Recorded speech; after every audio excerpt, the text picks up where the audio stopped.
जय भीम, जय भारत, जय संविधान, जय मंडल, जय जोहार। जितने लोग मुझे देख रहे हैं बस कृपया एक बार बताएं, क्या आपको मेरी आवाज़ सही तरह आ पा रही है?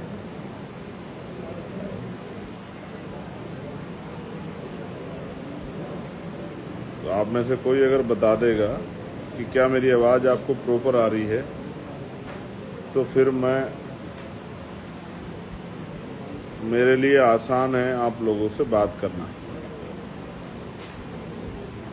कोई एक साथी कमेंट में लिख के बता दे कि क्या मेरी आवाज़ उनको प्रॉपर आ रही है या नहीं आ रही।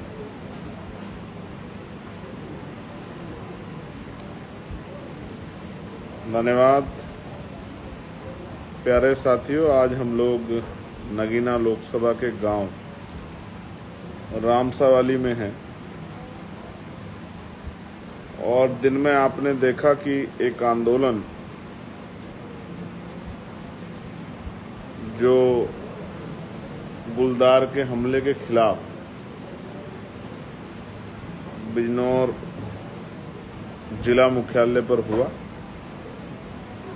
और हम लोगों ने पहले ये बताया था, तय किया था कि भाई सिर्फ आंदोलन दिन में नहीं चलेगा, रात में भी होगा।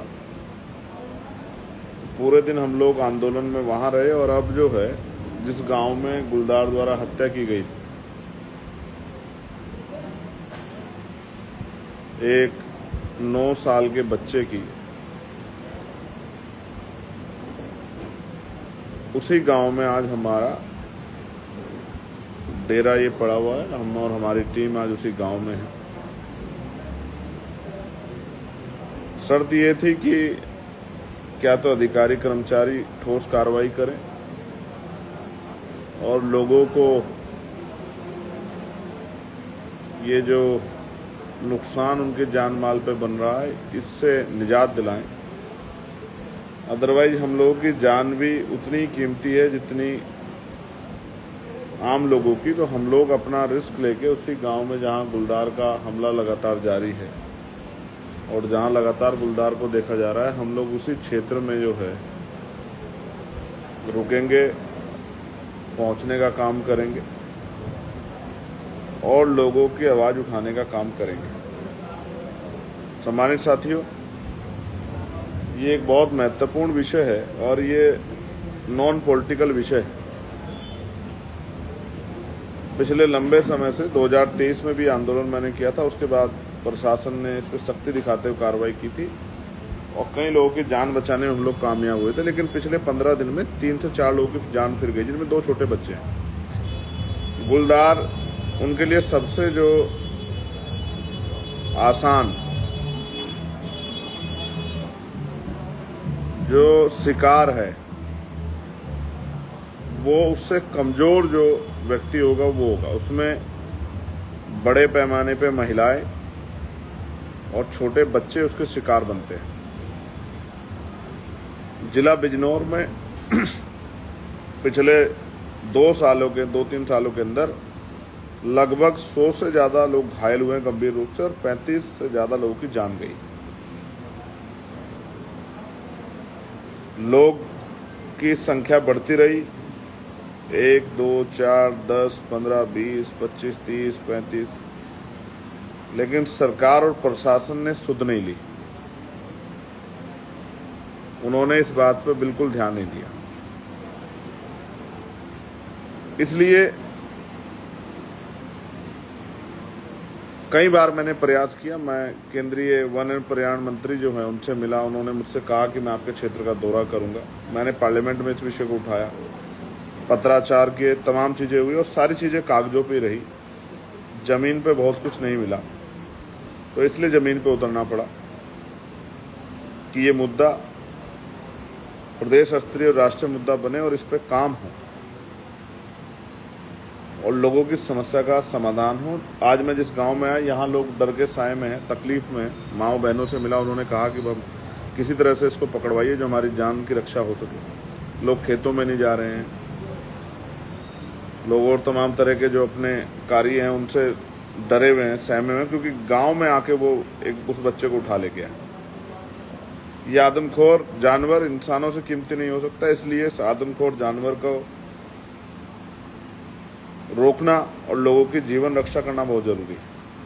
आप देश में, दुनिया में जहां हैं, मुझे लगा कि सोशल मीडिया के माध्यम से मैं आप तक अपनी बात को पहुंचा सकता हूं और आप भी इस चर्चा को की गंभीरता को समझते हुए इसको आगे बढ़ा के इन तमाम लोगों के जीवन में पे जो खतरा बना हुआ उस खतरे को रोक सकते हैं। आप ये देखिए उत्तर प्रदेश की क्या स्थिति है। कहीं पर गुलदार है तो कहीं पर भेड़ियों का आतंक है और कहीं कहीं पर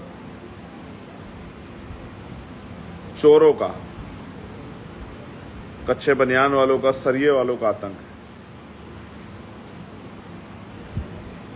लोग परेशान हैं, अपने आप गांव में पहरा दे रहे हैं, रोज बड़ी बड़ी घटनाएं घट रही हैं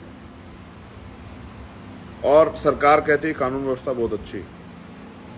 हम जानवरों से रक्षा नहीं कर पा रहे, अपराधियों से रक्षा नहीं कर पा रहे, लोगों की जीवन रक्षा नहीं कर पा रहे और सरकार कहते हैं कानून व्यवस्था बहुत अच्छी है। एक और प्रोस्पेक्टिव ये है कि एक तरफ खेती किसानी या गन्ना बड़े पैमाने पे है, चावल खेती, गेहूं खेती होती है, उनमें आसानी से गुलदार छिप जाता है। आप इस तरह समझिए, यहाँ इसी जिले में 9 से 10 मिलें हैं, तो गन्ने का एक बहुत बड़ा काम है। अब लोग डर की वजह से खेतों में नहीं जा पा रहे, भय कर रहे हैं और ऊपर से गंगा का तलहटी क्षेत्र है, तो गंगा ने भी बहुत हजारों बीघे जमीन यहाँ काट दी, जिससे किसानों को और बड़ा नुकसान हुआ।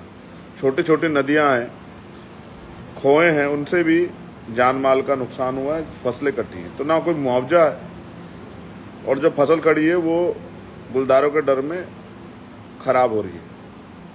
बहुत सारे ऐसे लोग हैं, जो परिवार हैं, जो पशु पालते हैं, दूध बेचते हैं, वो खेतों में नहीं जा पा रहे हैं, बच्चे स्कूल नहीं जा पा रहे हैं, बेटियां स्कूल नहीं जा पा रही और निकम्मी सरकार चैन से पड़ के सो रही है। इसलिए आज ये आंदोलन करना पड़ा और अब यहाँ सुबह फिर जो है जंगल में मार्च होगा अधिकारियों के साथ, और वो गुलदार कैसे पकड़ा जाए इसके लिए तमाम यत्न किए जाएंगे। मैं आपके माध्यम से, अगर मेरी बात सरकार तक पहुंच रही हो, लखनऊ में बैठे, बड़ी बड़ी कुर्सियों बैठे हमारे विद्वान सम्मानीय अधिकारियों से पहुंचे, तो उनसे मेरा आग्रह है कि वो इसका संज्ञान लें और हमारे केंद्रीय मंत्री जी तक भी अगर मेरी आवाज पहुंचे तो उनसे मेरा आग्रह है कि वो इसका संज्ञान लें, उस पर काम करें और लोगों को इस डर के साए से, गुलदार के आतंक के साए से और प्लस सरकार के आतंक के साए से बचाने का काम करें। लोग जीवित रहेंगे तभी तो आगे बढ़ पाएंगे। आज जो सिचुएशन है, लोगों में भय है और ये सरकार का सबसे कमजोर अंग है। अगर कोई किसी सरकार में अगर लोगों के अंदर भय है तो ये सबसे बड़ी कमजोरी है उस सरकार की। ऐसी सरकार को भी अपने बारे में सोचना चाहिए कि सिर्फ कागजों पे ही बातें करने से काम नहीं चलेगा, जमीन पे भी कुछ करके दिखाना पड़ेगा। आप पे ताकत होते आप नहीं कर पा रहे हैं, लोगों को मरने के लिए छोड़ दिया है, मगर हम लोग ऐसा नहीं कर सकते हैं। हम लोग इन गरीब किसान मजदूरों की लड़ाई लड़ेंगे, अपनी माताओं बहनों की जीवन रक्षा करेंगे। इसलिए आज हम लोग मैदान में और आज पूरी रात हम लोग गांव में रहेंगे, यहीं पहरेदारी करेंगे, यहीं आए जाएंगे, यहीं घूमेंगे, यहीं पता करेंगे क्या क्या चल रहा है और कोशिश करेंगे लोगों की जीवन रक्षा। और कल सुबह फिर से दिन निकलते फिर से यही काम शुरू होगा। ये संघर्ष तब तक जारी रहेगा जब तक गुलदार पकड़ा नहीं था। और मैं जब तक यहाँ रहूँगा, किसी न किसी गाँव में रहूँगा, अपने कमरे पर अति आवश्यक ना हो तो नहीं लौटूंगा, क्योंकि यहाँ की जनता ने मुझे वोट देके लोकसभा में भेजने काम किया। उन्होंने अपना काम किया, अब यहाँ का सांसद अपना काम करेगा, इन लोगों की आवाज बनने काम करेगा। और वैसे भी बिजनौर भ्रष्टाचार की भेंट चढ़ रहा है।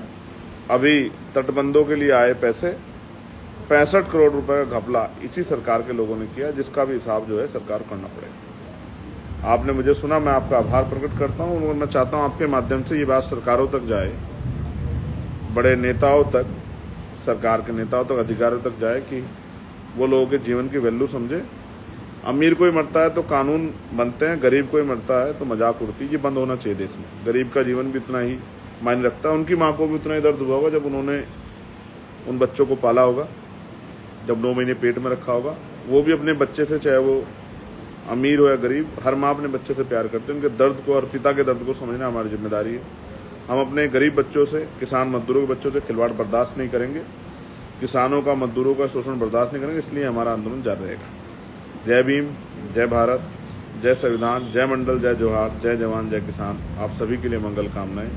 मैं आपका भाई चंद्रशेखर आजाद।